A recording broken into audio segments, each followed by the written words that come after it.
Assalamualaikum everyone. I hope you all are well. Welcome in today's class. Okay, we were discussing assessment. एक recap कर लेते हैं हम assessment की definition का डेफिनेशन असेसमेंट की ये हमारे पास कि appraisal of something for the purpose of improvement in teaching and learning. हम जब भी टीचिंग और लर्निंग को इम्प्रूव करने के लिए कोई भी हम जो है वो जायज़ा लेते हैं in the written form in the oral form, उसको हम असेसमेंट कहते हैं। ठीक है।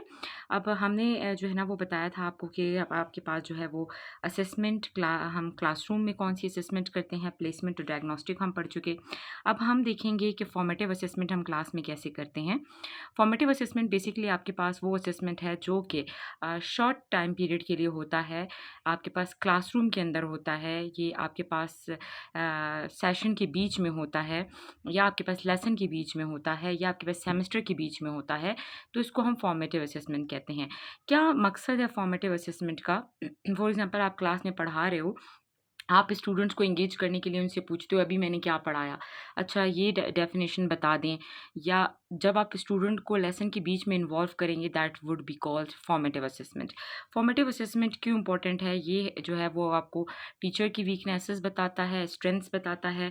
टीचर को पता चलता है लेसन के बीच में कि स्टूडेंट ने कितना गेन किया लेसन को, वो कौन से एरियाज़ हैं जो स्टूडेंट को समझ नहीं आए हैं और मुझे अपना टीचिंग मेथड चेंज करना चाहिए, या मुझे उनको मज़ीद इन्हेंस करना चाहिए, या मैं ऑडियो विजुअल ऐड को यूज़ करूँ, मैं कोई मॉडल यूज़ करूँ, या मैं कोई हैंड्स ऑन एक्सपेरिमेंट यूज़ करूँ, या मैं स्टूडेंट्स को बाहर ले जाकर वो चीज़ दिखाऊँ ताकि उनकी लर्निंग मज़ीद बेहतर हो।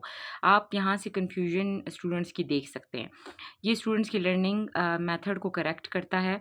ये देखता है कि स्टूडेंट सही तरीके से अंडरस्टैंड कर पा रहे हैं या नहीं कर पा रहे हैं। कौन-कौन सी चेंजेस आप अपने टीचिंग में फ़र्दर ला सकते हैं, लर्निंग के प्रोसेस को कैसे इम्प्रूव कर सकते हैं, और फीडबैक बेसिकली ये आपको देता है आपकी टीचिंग एंड लर्निंग के हवाले से। अब फॉर्मेटिव असेसमेंट के 2 टूल्स हैं।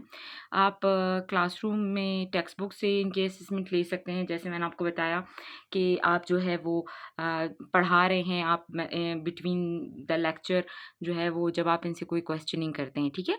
और स्टूडेंट की पर्सनल ऑब्जर्वेशन करके भी आप इनकी फॉर्मेटिव असेसमेंट कर सकते हैं।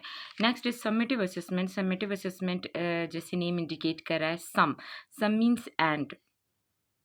समेटिव असेसमेंट में बेसिकली हम जब सेशन एंड होता है, जब आपका एनुअल एकेडमिक ईयर एंड होता है, या आपका सेमेस्टर एंड होता है, या आपका की क्लास एंड हो रही होती है, तब जब आप असेसमेंट करते हैं वो आपके पास क्या है? समेटिव असेसमेंट है। अब इसकी 2 टाइप्स हैं। एक को हम कहते हैं नॉन रेफरेंस टेस्ट या असेसमेंट एनआरटी, या जो है वो क्राइटेरियन रेफरेंस्ड टेस्ट। इसमें हम रिजल्ट्स को भी इंटरप्रिटेशन कर सकते हैं, ठीक है? रिजल्ट्स को हम इंटरप्रेट कैसे करेंगे वो अभी हम देखेंगे कि नॉर्म रेफरेंस क्या है और क्राइटेरियन रेफरेंस असेसमेंट आपके पास क्या होती है। ठीक है, अब देखते हैं हम आपके पास जो नॉन रेफरेंस असेसमेंट है वो बेसिकली क्या है? ये मेजर करता है स्टूडेंट की परफॉर्मेंस को according to the relative positions. Means ये वो क्राइटेरिया है असेसमेंट का, या वो ये रिजल्ट को इंटरप्रेट करने का जिसमें कोई फेल पास का कॉन्सेप्ट नहीं है।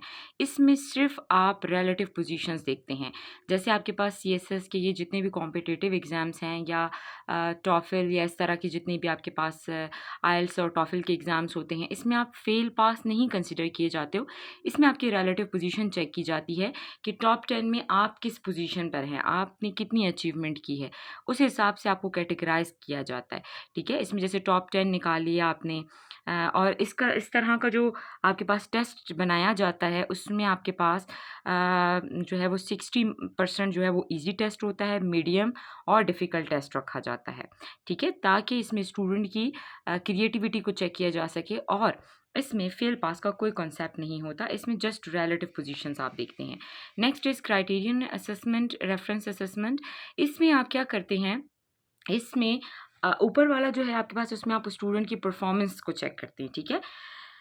नॉन रेफरेंस में आप स्टूडेंट की परफॉर्मेंस चेक करते हैं उसकी रिलेटिव पोजीशन के हिसाब से कि उसने कितना अच्छा परफॉर्म किया, जबकि क्राइटेरियन रेफरेंस में आप स्टूडेंट की जो है वो परफॉर्मेंस का कंपैरिजन दूसरे स्टूडेंट्स के साथ नहीं करते, बल्कि आप स्टूडेंट की परफॉर्मेंस का कंपैरिजन करते हैं क्राइटेरिया के साथ। क्राइटेरिया आपके पास क्या है, आपकी लर्निंग जो है वो एसएलओज़ हैं, ठीक है, आपके लर्निंग आउटकम्स हैं।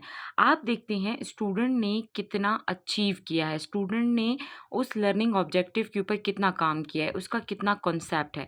जैसे आपके मैट्रिक एग्ज़ाम्स होते हैं, एफएससी के एग्ज़ाम्स होते हैं, आपके जो है वो जितने भी आपके पास एक स्कूल में एग्ज़ाम्स होते हैं, एनुअल एग्ज़ाम्स, ये आपके पास क्राइटेरिया और रेफरेंस असेसमेंट है। इसमें आप एक स्टूडेंट की परफॉर्मेंस को दूसरे स्टूडेंट के साथ कंपेयर करके उसकी रिलेटिव पोजीशन नहीं निकालते। इसमें आप स्टूडेंट की परफॉर्मेंस को चेक करते हैं कि उसने कितना अच्छा पेपर अटेम्प्ट किया है, कितना अच्छा उस ऑब्जेक्टिव को अंडरस्टैंड किया है, कितना अच्छा उस क्वेश्चन के बारे में इसकी नॉलेज है।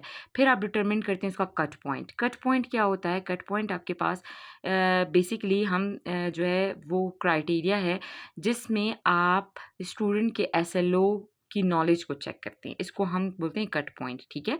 इसमें आप डिसीजन मेकिंग करते हैं कि स्टूडेंट को कौन-सी पोजीशन दी जाए। इस हिसाब से नहीं देखा जाता कि किस स्टूडेंट ने अच्छा परफ़ॉर्म किया है।